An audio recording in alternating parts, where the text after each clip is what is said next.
എത്ര ഭംഗിയായിട്ടാണ് ശ്രീനിവാസൻ പണ്ട് ശങ്കരാടി ചേട്ടനോട് അത് അവതരിപ്പിച്ചത്. ആ താത്വികമായ വിശകലനം എത്ര ദീർഘവീക്ഷണത്തോടു കൂടിയാ. എപ്പോഴും എനിക്ക് തോന്നി ശ്രീനിവാസനെ ഒന്ന് സെല്യൂട്ട് ചെയ്യണം. അല്ല, അത് പ്രാദേശിക തെരഞ്ഞെടുപ്പുകൾ സാധാരണ 30 വർഷത്തെ തെരഞ്ഞെടുപ്പുകൾ പരിശോധിച്ചാൽ UDF-ന് ഒരു മേൽക്കൈ കിട്ടുക എന്ന് പറയുന്നത് അത്ര എളുപ്പമുള്ളൊരു കാര്യമല്ല. സാധാരണ തദ്ദേശ സ്വയംഭരണ തെരഞ്ഞെടുപ്പുകൾ സംഘടനാപരമായ കാര്യങ്ങൾ കൊണ്ടും മറ്റു പ്രശ്നങ്ങൾ കൊണ്ടും ഇപ്പൊ ആ മേൽക്കൈ നമുക്ക് ഉണ്ടായിരിക്കുകയാണ്, നല്ല മേൽക്കൈ ഉണ്ടായിരിക്കുകയാണ്.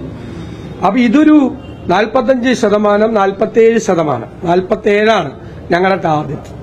45 മുതൽ 47% വരെയുള്ള വോട്ടിംഗിലേക്ക് നിയമസഭാ തെരഞ്ഞെടുപ്പിൽ കൊണ്ടുപോകും. അതാണ് ഞങ്ങളുടെ ടാർഗറ്റ്. 47ആണ്.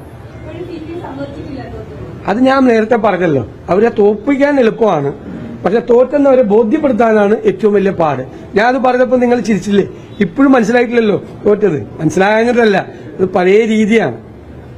അത് ഈ താത്വികമായ വിശകലനം